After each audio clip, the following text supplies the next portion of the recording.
El libro de los Hechos, capítulo 25, del verso del 1 al 12. Yo voy a ponerlo en contexto. Ahí hay dos personajes. Ahí hay un personaje llamado Félix. ¿Quién era Félix? Félix, su nombre real era Marco Antonio Félix. Era procurador romano de Judea y también de Samaria. Era gobernador y era corrupto. ¿Sabe por qué le digo que era corrupto? Vamos juntos a la palabra, a Hechos, capítulo 24. Vamos a volvernos un pequeño capitulito, verso 26, para que empecemos a desarrollar esta historia. Dice así, el libro de los Hechos, capítulo 24, verso 26. Esperaba también con esto que Pablo le diera dinero para que le soltase, por lo cual muchas veces lo hacía venir y hablaba con él. Un gobernante corrupto que esperaba era sacar una dádiva de Pablo. Él no estaba preparado, describe la palabra que él no estaba preparado para asumir ese cargo. Era un hombre injusto y era un hombre despiadado. Pero Pablo a este varón le sonaba como interesante. Dicen que lo llamaba constantemente y que se ponía a charlar con él. Había cosas del lenguaje de Pablo que le parecían interesantes a Félix. Él hablaba con Pablo de la fe en Cristo, hablaba de justicia, hablaba de dominio propio, del juicio venidero. Y cuando escuchó a Pedro hablar del juicio venidero, a Félix le dio un miedo tremendo. Digo, no más, dejemos así. Seguimos esta charlita otro día. Después seguimos charlando. Había algo que inquietaba mucho a Félix, pero Félix prefirió quedar muy bien con el pueblo judío y prefirió dejar prisionero a Pablo. Dice que Pablo, cuando fue apresado en capítulos anteriores que vimos el día de ayer, antier, Pablo fue encontrado en el templo. ¿Y sabe qué estaba haciendo Pablo? Pablo estaba entregando donativos y estaba predicando la palabra cuando a él lo tomaron prisionero. No estaba con ninguna multitud, esto es importante tenerlo presente. No había ningún disturbio. A él lo llevan preso, encadenado, presto a azotarlo.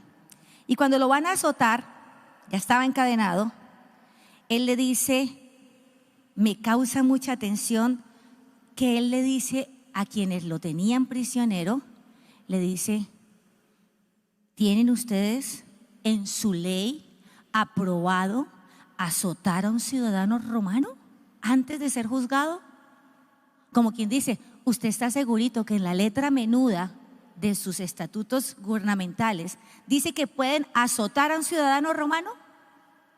Cuando los que lo tenían cautivo escuchan que él es ciudadano romano, también se asustaron y salen corriendo y le cuentan al gobernador, ojo, que a ese que tenemos preso, ese es ciudadano romano. Y efectivamente van a cuestionarlo, a investigarlo, y se dan cuenta que sí, que su ciudadanía era romana. Por lo tanto, y buscaban, miren, a Pablo le buscaban por todas partes, buscarle la caída para hacerle el quiebre y poderlo juzgar. Y siempre que yo lo llevaban a este tipo de tribunales, siempre en la discusión entraba que las causales por las cuales a él lo tenían prisionero no daban lo suficiente para juzgarlo. Pero a Pablo lo que les incomodaba a todos los judíos que estaban ahí, a todos los fariseos, a todos los que se encontraban ahí, era lo que Pablo decía, lo que Pablo explicaba. Aquí los custodios se asustaron y mucho. Entonces el comandante dijo, no, espere, esto está como peligroso. Lo que Pablo predicaba generaba cierto estupor en ellos. No era lo que había hecho, porque decían que él estaba de revoltoso. Y en la palabra cuando se describe, él dice que ni siquiera había mucha gente cuando a él lo tomaron preso, que él no estaba causando ningún tipo de disturbio. Él estaba tranquilo. En medio de la situación, Pablo estaba tranquilo, estaba predicando la palabra, estaba llevando unos donativos. Pero ¿sabe algo? Ya se acercaba la parte final de Pablo. Ya estaban cerca sus días finales. Pero él tuvo varios episodios en los que lo llevaron preso. ¿Se acuerdan cuando estuvo con Pablo y Silas prisionero por allá, que también les dieron una azotada tremenda? Pablo varias veces se enfrentó a la cárcel en varias oportunidades. Pero aquí hay una parte medular de lo que el Señor nos deja ver en este episodio. Y es que el Señor preparó durante muchos años a Pablo. Era un hombre erudito, él era un hombre letrado, era un hombre que se movía en las esferas gubernamentales. Por lo tanto, tenía lenguaje que le era muy fácil llegar a los gentiles. Para él no era un conflicto llegar ante los gentiles. Era un hombre sumamente inteligente, de muy buen vocablo. Y ese tipo de personas tienen una gran facilidad para llegar a ese tipo de instancias. Y aquí Dios habla conmigo y me dice: mira, Mili, tú sabes por qué yo permito muchas veces situaciones de cáncer y que viven todo un proceso de radioterapias. Yo no sé si usted alguna vez ha estado cerca de una persona que está viviendo el flagelo del cáncer, pero todo el proceso de un cáncer, desde que hacen la biopsia y sale maligna y empieza el proceso de investigación, empieza todo lo que le deben inyectar, la radioterapia quema la piel, la deja negrita. Y después de la radioterapia normalmente viene la quimioterapia, y la quimioterapia quema, quita el pelo. Pero Pablo, ese proceso que estaba viviendo, le permitía llegar a donde estaban los gentiles, gobernadores, comandantes, líderes. Cuando una persona vive el flagelo del cáncer y que después le da la gloria a Dios, porque el Señor de ahí lo sacó, ¿usted no cree que esa persona puede ser sumamente útil para poderle brindar la mano a alguien que lo acaban de diagnosticar positivo para un CA, para un cáncer? ¿Qué cree usted?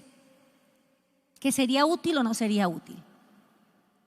Recordé, preparando el tema, un día que estábamos al aire en Amanecer con Cristo y se recibían llamadas en vivo, se recibían llamadas al aire. Y nos llamaban con mucha frecuencia de la cárcel de la Modelo.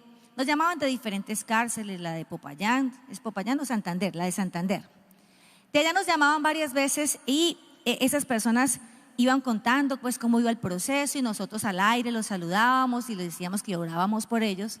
Y así como colgamos la llamada telefónica de un preso que estaba allá, que estaba esperando, que ya le habían dicho que le iban a dar su libertad, que estaba esperando su boleta, que ya habían cumplido su proceso, al colgar esa llamada entra otra llamada y era un señor bravísimo, bravísimo. ¿Y sabe lo que es lidiar con eso al aire? Eso es muy complicado. ¿Sabe qué dijo el Señor? Para resumírselos, a el Señor le había matado un hombre, su hija. Él tuvo que perder a su hija de un hombre que había estado en su momento desadaptado, estaba prisionero, y en el momento que Él nos llama al aire, el Señor nos dice: ¿cómo es posible que ustedes estén orando por un asesino? El Señor estaba hablando ¿desde qué? Desde su dolor. ¿Tenía todo el derecho de estar dolido? Claro que sí, por supuesto que sí. Pero ¿por qué me parece tan hermoso Dios al llevarme a esto? Y es, hoy pensaba, si ese día en ese teléfono o en esa cabina hubiésemos tenido a alguien que haya vivido una situación como esa y que a pesar de esa situación haya soltado genuinamente el perdón a quien le causó la muerte de su familiar, esa persona habría sido muy efectiva a la hora de hablar con ese ser humano. Y había podido darle las palabras correctas para llegar a su corazón, para pedirle que por favor esperara en la línea, para que internamente pudiéramos hablar con él. Y de todo este proceso, el Señor me hablaba de que cada proceso que nosotros vivimos nos puede servir siempre para darle la gloria a Dios. Pablo, si hay algo que cuidó durante todos sus procesos, fue su integridad, fue su testimonio. Él no cambió de opinión. Él tenía claro que él creía en la resurrección, él tenía claro en el juicio divino y nunca dejó de creer en eso. Pero siempre que tenía este tipo de enfrentamientos, él lo usaba de una manera muy positiva. Mire, a Pablo en esos periodos, cuando entraban a discutir si lo que hizo era para ser juzgado, no era para ser juzgado, frente a esas discusiones que siempre hacían, siempre llegaban a la conclusión de que lo que lo tenía ahí eran motivaciones más de tinte religioso y no habían fundamentos de peso para condenarlo. Entonces, Félix, en medio de la cautividad, porque él no quería quedar mal con los judíos, da la orden de que lo dejen, que sus amigos entren, que lo dejen, que lo atiendan. Entre comillas, tengámoslo cautivo, démosle algunos privilegios, pero tengámoslo aquí para que nos quitemos de encima el problema con los judíos. Era más o menos la posición de Félix. Y gracias a ese tiempo en cautiverio de Pablo, ese tiempo le sirvió a Pablo para que el Señor derramara en él toda la inspiración que hoy conocemos a través de las cartas del Nuevo Testamento. El Nuevo Testamento está compuesto por 27 cartas o epístolas, y de esas 27, 14 fueron inspiradas por Pablo. 14 que hasta los días de hoy tenemos la oportunidad de disfrutar, de escudriñar, de leer, de entender, de caminar en ellas. Miren qué hermoso proceso el que vivió Pablo. Cada proceso de esos hacía que él se parara frente a ellos y con muy buen lenguaje les dijera: no, pero es que por lo que me están acusando, eso no me lo pueden probar. Muéstremelo, yo eso no lo hice. ¿Qué hace normalmente la tendencia del ser humano? Y es que cuando lo involucran a uno en algo que uno no tiene la culpa, ¿uno qué hace? Uno defiende. ¿Cómo así? Muéstremelo, dígame, ¿cuándo lo hice? ¿Dónde lo hice? ¿En dónde lo hice? ¿Quién me vio? Muéstreme la foto, muéstreme el video, muéstreme el audio, muéstreme la prueba. Pablo se paraba frente a cada uno de estos gobernantes y les decía claramente que a él lo estaban culpando por cosas que él no había hecho. Mire, en una de estas situaciones que él vivió, a Pablo le mandaron a pegar en la boca. Pablo fue llamado atrevido. En un capítulo anterior lo vimos ya con los compañeros. A él le pegan en la boca, o sea, lo estaban silenciando, como quien dice: cállese. Yo he visto en oportunidades, cuando he ido en el transporte masivo, personas que se paran y empiezan a predicar, y gente que está ahí sentadita en el transporte público empieza a decir: cállenlo, vea, que se baje. Mire, ¿han escuchado esas situaciones? Y que le hacen pues como la trifulca y que no, que lo callen, que lo silencien. Pablo, cuando le pegan en la boca, él le dice: a ti Dios también te va a pegar por esta situación. Y cuando él le contesta a este sacerdote, quienes estaban alrededor dicen: ¡oh! ¿Cómo es de atrevido? ¿cómo se le ocurre? Y él en ese momento dice, ¿cómo se le ocurre enfrentarse a un sacerdote? Él en ese momento dice, discúlpenme, no sabía que era un sacerdote. Él no contestó, pues a cualquiera le daría rabia que le den un golpe en la boca. ¿Ustedes no creen que sí? Que ¡prum! Le peguen a uno y uno diga, no, pero espérese un momentico. ¿Cómo por qué? Hagámonos pasito. Pero Pablo lo que dice es, bueno, a mí me han enseñado a respetar las autoridades, pero lo que ustedes me están acusando no es cierto. Eso yo no lo hice. No hay pruebas para eso. Y él empieza a describir, porque le dicen claramente que él hacía cosas o había hecho cosas que no eran reales.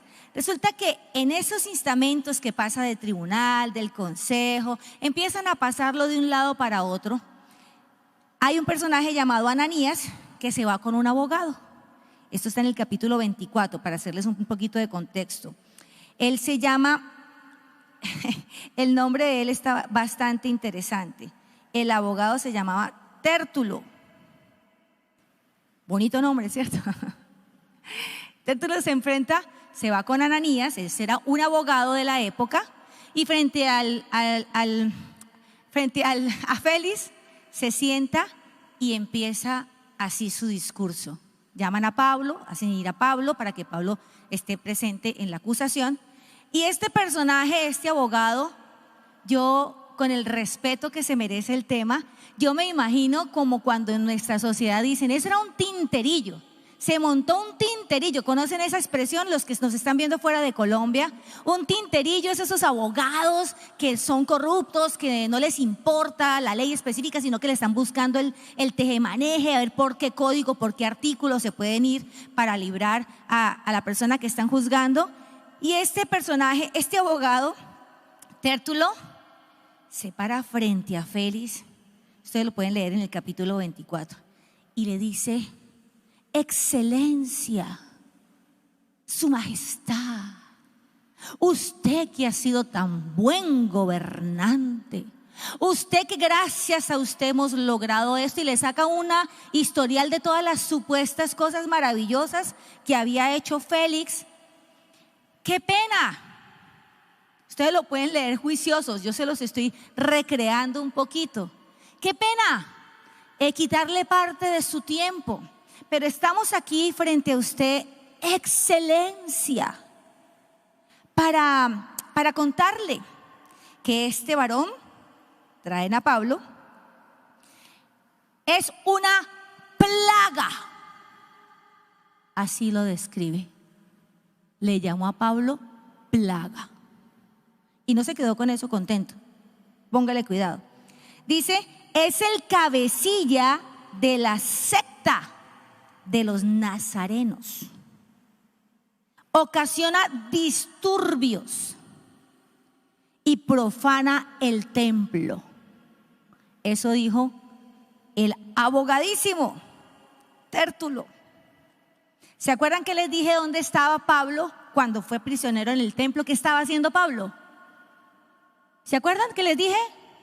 Aquellos que se encuentran en el chat, me gustaría que lo escribieran para sentirme también acompañada en el chat. Yo dije que Pablo estaba en el templo haciendo algo específico. Y es que Pablo iba y estaba en ese templo entregando unos donativos. Y este varón, abogado, eminencia, dice que es una plaga. ¿A usted alguna vez lo han dicho fanático, panderetero, aleluyero? ¿Le suena familiar eso? A Pablo lo llamaron plaga y lo llamaron cabecilla de la secta de los nazarenos. Realmente Pablo era una molestia. La palabra que predicaba Pablo generaba escamita, generaba maluquito.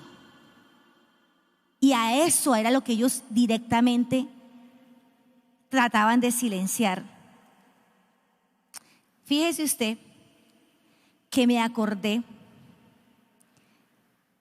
que cuando una persona, alguno de ustedes alguna vez ha repartido volantes en una esquina, en un semáforo, en un negocio? Alexander sí ha repartido alguna vez volantes, mis hermanas también, Zuleima también. En algún momento de nuestras vidas, o por ayudar a un amigo, o porque yo monté un emprendimiento, uno reparte volanticos, ¿cierto? Pero ¿cómo le parece que hay personas que no son capaces de repartir un volante? Les da una pena enorme. Dicen, no, yo no puedo con eso. Una vez le pedí a mi sobrina que nos ayudara a repartir unos volantes de un negocio que nosotros teníamos y ella estuvo, sin mentirles, no estuvo 5 minutos parada en la esquinita y se devolvió llorando y me dijo, tía, yo no puedo con eso.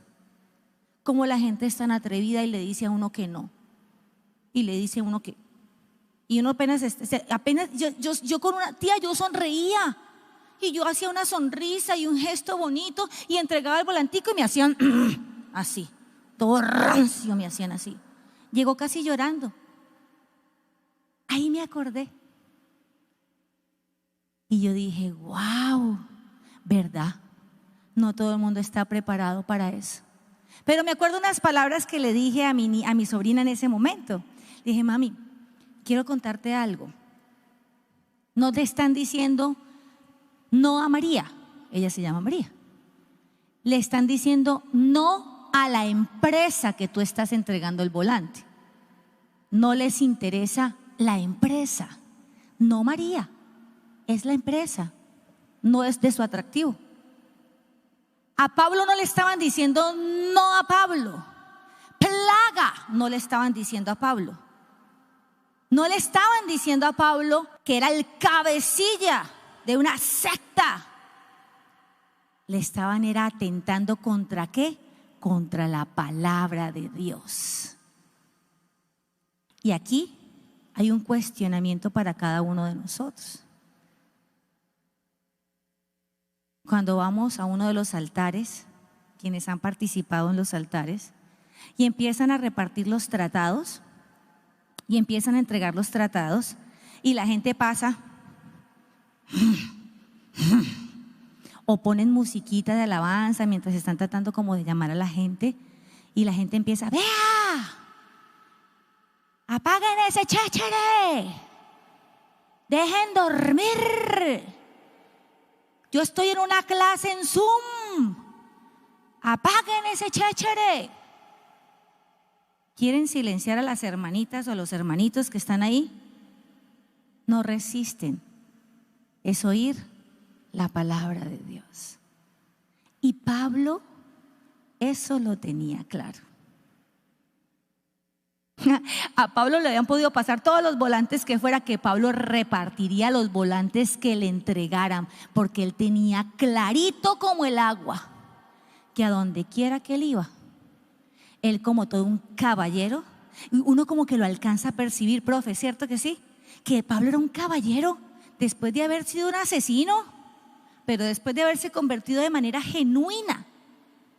Pablo era un caballero para defender su posición, para estar parado en la roca que era Cristo.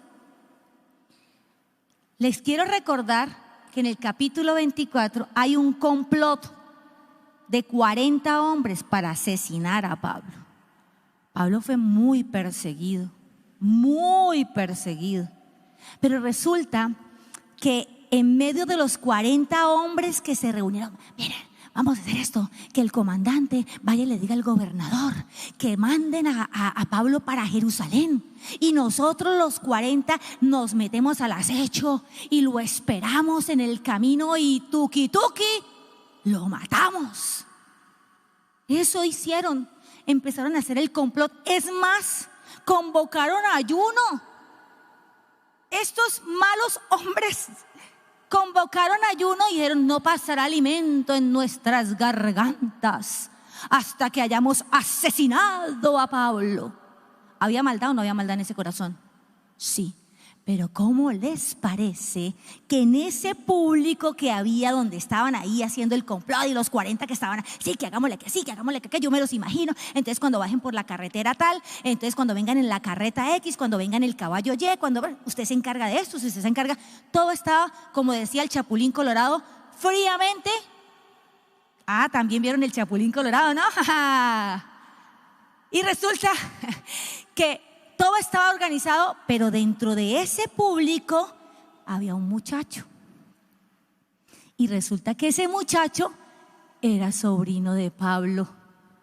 ¿Usted ve ahí la mano de Dios cubriendo a Pablo? A pesar de que están armando un tejemaneje tremendo para matarlo, había un paciente ahí que escuchó y se vino a su tío y le dijo: Pablo, hay un complot para asesinarte. Pablo toma al muchacho, llama a uno de los guardias que lo estaba custodiando y le dice: ven, este joven tiene algo muy importante que debe decirle a tu gobernador, llévalo. Lo debe haber dicho de una manera respetuosa para que un carcelero le hiciera caso a un preso. Ahí ustedes más o menos entienden el don de la palabra que tenía Pablo. Pues lo lleva y les cuenta a Félix lo que estaban haciendo. Entonces Félix escucha con suma atención y le dice: ok, gracias por el dato. Te voy a pedir un gran favor. No digas que me contaste. Dejémoslo aquí entre nos, tú y yo y tú, que no se entere Sudamérica. Y Félix quedó claro con que sabía que si despachaba, pero recuerden que había un atenuante y era que Pablo era de origen ¿qué? Romano. O sea que tenían que cuidarle la vida. Y en ese proceso Félix se va de su gobierno y no suelta a Pablo por quedarse tranquilito. Se deja a Pablo preso.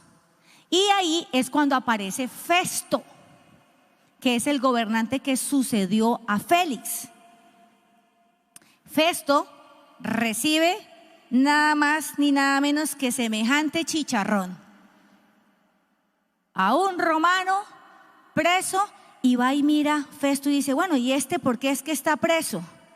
No, y le empiezan a contar y no encuentra un argumento valioso para decir: pero yo no creo que eso sea suficiente para tenerlo prisionero. Vamos a llamar al concilio, al tribunal, a los gobernantes, a los sacerdotes. Y ahí es cuando entra lo que el profe Edgar nos estaba leyendo ahorita. Entonces, literalmente se lo voy a describir de un lenguaje muy coloquial.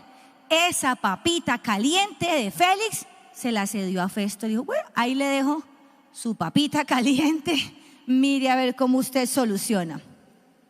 Pero Pablo, cuando entra ante el tribunal a defenderse, él contesta de esta manera. Él dice: yo no he cometido ninguna falta, ni contra la ley de los judíos, ni contra el templo, ni contra el emperador. Él seguía parado en la roca. Yo no he cometido eso que me están contando, no lo he hecho. Pero entonces Festo se le ocurre la grandiosa idea. Vamos al verso 9. Acompáñenme por favor al verso 9. Estamos en Hechos, capítulo 25, el verso 9. ¿Qué dice el verso 9? Dice: pero Festo, queriendo congraciarse con los judíos, respondiendo a Pablo, dijo: ¿quieres subir a Jerusalén y allá ser juzgado de estas cosas delante de mí? Le pregunta Festo. Y Pablo tenía muy claro que él en Jerusalén no era bienvenido. Pablo sabía que allá corría peligro su vida. Y Pablo le contesta: no, yo estoy aquí. Si debo ir a la muerte porque soy culpable de algo de lo que me acusan, yo acepto la muerte con tranquilidad. Pero yo prefiero y apelo a que me lleven frente al emperador. Hay un datico con el que quiero que vayamos cerrando esto, y es: vamos juntos a Hechos el libro de los Hechos, capítulo 23, y vamos a leer el verso 11. Libro de los Hechos, capítulo 23, verso 11. Dice la poderosa palabra del Señor. Dice: a la noche siguiente se le presentó el Señor y le dijo: ten ánimo, Pablo, pues como has testificado de mí en Jerusalén, así es necesario que testifiques también en Roma. ¿Sabe qué le hizo Dios ahí a Pablo? Le dio una promesa. Lo estaban juzgando, lo estaban acusando, pero es como si le hubiese dicho: hijito, ten fe, tranquilo, porque así como has dado testimonio aquí en Jerusalén, eso también vas a hacer en Roma. La promesa era que él iba a predicar en Roma. A él, a Roma también lo necesitaba generando transformaciones. También lo necesitaba estando firme. Pero una cosa extraordinaria de todo lo que habemos visto aquí es que Pablo guardó su testimonio todo el tiempo. ¿Sí vieron eso? Siempre con una palabra ecuánime, siempre defendiendo sus principios sin arrogancia. Nunca se deja ver a la luz de la palabra un matiz de arrogancia. Y en este pedacito que les acabo de leer, de Hechos, capítulo 23, verso 11, había una promesa. Dios le dijo que él iría a Roma.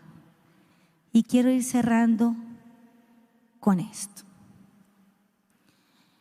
Había una promesa para Pablo y era que iba a ir a Roma a predicar la palabra. ¿Y sabe qué hizo Festo? Vamos nuevamente al capítulo 25 y vamos a leer el capítulo 25, verso 12. ¿Qué tal si lo hacemos todos juntos? ¿Me ayudan? Con voz fuerte de trueno, que hasta en las redes sociales lo escuchen. El verso 12 dice: entonces Festo, habiendo hablado con el consejo, respondió: a César has apelado, al César irás. Ah, ¿usted quiere ir a ser juzgado en Roma? Listo, a Roma te irás. ¿Y qué le prometió Dios esa noche después de todo un consejo de acusaciones y que le dijeran y que le dejaran de decir? ¿Que él iba a ir a dónde? A Roma. Y con eso quiero decirles, Dios ha hecho promesas en nuestra vida. Lo que pasa es que el vehículo no lo conocemos. ¿Cómo nos va a llevar? No sé. ¿Cómo nos va a dar ese milagro? Tampoco lo sabemos. ¡Ay, qué prisionero! ¿Era un vehículo cómodo para llegar a la promesa? ¿Ustedes qué creen? No, no era tan chévere. Pero de que la promesa se cumplía, se cumplía. Y eso lo van a ver más adelante. Aquí quiero que hagamos varias conclusiones, hermanos, hermanas. Y es, yo no sé cuál sea tu proceso. Yo puedo decirte que yo he vivido varios, pero una de las áreas más difíciles que Dios trató conmigo fue el área financiera. Yo quiero confesarle, lo último que se me convirtió a mí fue el bolsillo. Ese fue difícil. Hay personas que fácilmente entran a ser fieles con su ofrenda, con sus diezmos y con sus primicias, pero hay otras que nos cuesta más trabajo. Y fue una de las cosas que a mí más me costó. Después de trabajar para grandes multinacionales, de ser calificada como una de las entrenadoras más efectivas y de mejores resultados en todo Centroamérica, donde viajaba por todo Centroamérica dando entrenamientos a comerciales, llegué a tener hasta 200 comerciales entrenándolos en el área comercial. Quedé sentada, como dicen las abuelas, viendo un chispero. Después de tener carro y moto, quedé ni con bicicleta siquiera.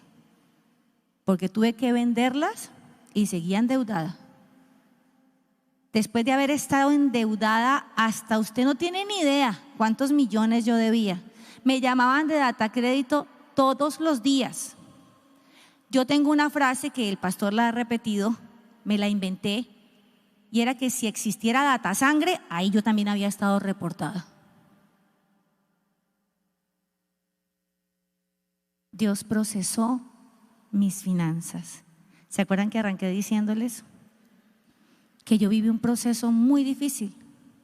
Cuando usted lo tiene todo y se queda sin nada. Pero tuve que aprender a ser un buen mayordomo de mis finanzas. Gastaba dinero donde no era necesario. Me daba un estatus de vida que no era necesario. Con esto no estoy promoviendo bajo ninguna circunstancia que usted viva en condiciones inapropiadas o que viva muy humilde, porque la humildad y la pobreza no tienen nada que ver. Y Dios es el Dios dueño del oro y de la plata. Tampoco les estoy hablando del evangelio de la prosperidad, sino que les quiero decir es que cada proceso que hemos vivido tiene un propósito para Dios. Mi pregunta para ti, mi pregunta para mí es: cuanto más has sido trillada o trillado, ¿qué ha salido de ti? ¿Sabe que el aceite de los aceites más puros es el aceite de oliva? Y quiero contarle que mi hermana trabajó en un cultivo de aceitunas en Europa y por encima medio me contó el proceso para sacar 1 gramo de aceite de oliva. Y tienen que meterle una prensada tremenda. El perfume de nardo, que nos describe la palabra frecuentemente, ese perfume, ese nardo, esa flor de nardo, se da en una isla lejísimos y en una montaña altísima. Necesita una altura específica. Cada onza de nardo costaba millones.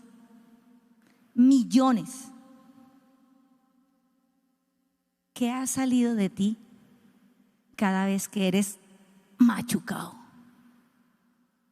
Dios, después de que me tuvo que enviar a los Estados Unidos 3 meses a trabajar de mesera, lavando baños poposeados de un restaurante,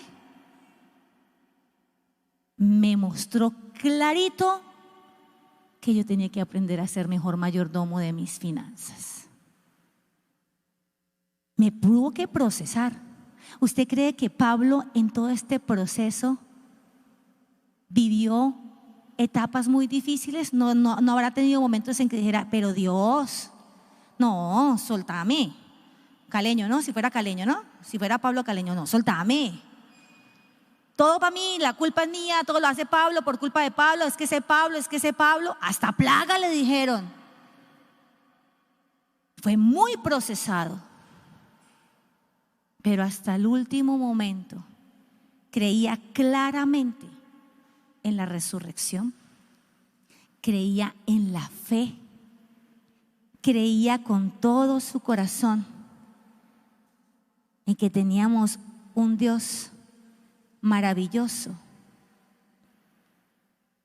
que era el Dios de las oportunidades. Usted me preguntaría, yo me pregunto, ¿sería que de pronto a Pablo hubo momentos en que le daría miedo cada vez que le decían, Pablo, si fuera Caleño, ¿no? Prepárate porque mañana vas para concilio, mañana hay interrogatorio. ¿Usted no cree que él le hubiera dado un poquito de miedo? Pero había una promesa por parte de Dios clara, y era que él iría a Roma, que lo que él estaba haciendo, lo estaba haciendo y se sentía satisfecho Dios por lo que él estaba haciendo. ¿Alguna vez usted se ha sentido que nada y nada, o camina como en esa ruletica en la que caminan los hámster? ¿Usted ha visto esos circulitos en los que los hámster hacen como ejercicio? ¿Los ha visto? los de las redes sociales, ¿han visto esas rueditas en las que caminan los hámster? ¿Usted se ha sentido así? Yo sí, varias veces.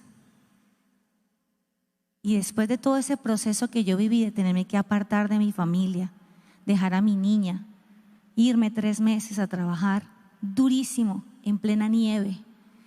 Yo no tenía transporte allá, tenía que caminar 18 minutos para llegar a la parada del único bus que me llevaba al pueblo donde yo trabajaba, para que me saliera en $1.50 el transporte. Y si ese bus me dejaba, a pesar de la nieve, a pesar de lo que fuera, me tocaba pagar casi $50 por un Uber. ¿Usted cree que yo aprendí? Yo creo que sí. Y después, estando nuevamente en Colombia, ese Dios de los milagros, ese Dios al que Pablo le servía incansablemente, a ese Dios, aquí, después de deber más de 32 millones de pesos en los arreglos, porque tuve que ir a poner la cara en los bancos, esas deudas el Señor las pagó con menos de 4 millones de pesos. ¿Usted le quiere dar un aplauso al Señor? Eso lo hace Dios. Pero tú estás viviendo un proceso de divorcio de pronto en la red social, y tu esposo se fue con otra, tu esposa se fue con otra, te fue infiel y quedaste solo. Ojo con lo que vas a destilar en ese proceso. Cuida tu testimonio, guarda tu testimonio y aprovecha ese escenario para que cuando te presenten o salgas a un altar este año 2022, donde tenemos que ir a no tener miedo, a ponernos de pie, ir a predicar el evangelio, tú serás la persona más apropiada para decirle a una mujer que está enfrentando un proceso de divorcio que Dios es el Dios de restauración, que Dios es el Dios que transforma corazones de piedra en corazones de carne. A lo mejor tienes hijos en la drogadicción. El testimonio que se dijo el Señor en la línea, una compañera en nuestro ministerio que le asesinaron su hija, y que días después a otra mujer conocida de nosotros también le mataron a su hijo. ¿Usted sabe qué pudo hacer esta mujer? Decirle con su corazón abierto que lo que ella estaba viviendo, entregando a su hijo en ese cajoncito que estaba ahí, ella lo había vivido y que estaba viviendo el proceso de perdón. ¿Sería útil en las manos del Señor una mujer que vivió ese proceso para levantar a otra? Un varón que entró en una quiebra financiera y que el Señor le dio estrategias. Estos tiempos de pandemia nos ha permitido reinventarnos para muchas cosas. Y una persona completamente en la quiebra y que justamente en los tiempos de pandemia decidió emprender porque le quitaron su empleo, porque lo echaron de su empresa, y empezó a emprender a través de redes sociales y salió de la crisis financiera. ¿Podrá ayudar a otro que está a punto de tirarse de un edificio con ganas de suicidarse porque le debe a cada banco un dineral? ¿Será útil para esa persona? Claro que sí, por supuesto que sí. Entonces, cada proceso que tú y yo vivimos es una gran oportunidad para decirle a Dios que me falte todo, que me lo quiten todo, pero que nunca puedan lograr que tú y yo dejemos de glorificar y exaltar su nombre. No le tengas miedo al proceso. Cierra tus ojos, inclina tu rostro. Cada proceso está detrás de una promesa. Cuida tu testimonio y piensa cómo cada uno de esos procesos te van a permitir ser extremadamente útil para que alguien que apenas va a empezar a vivir un proceso que tú ya viviste, vas a extender tu mano de misericordia y vas a poderle decir: Dios me lo logró hacer a mí. Dios me sacó a mí de ese lodo cenagoso. Dios me sacó al otro lado. Dios abrió el mar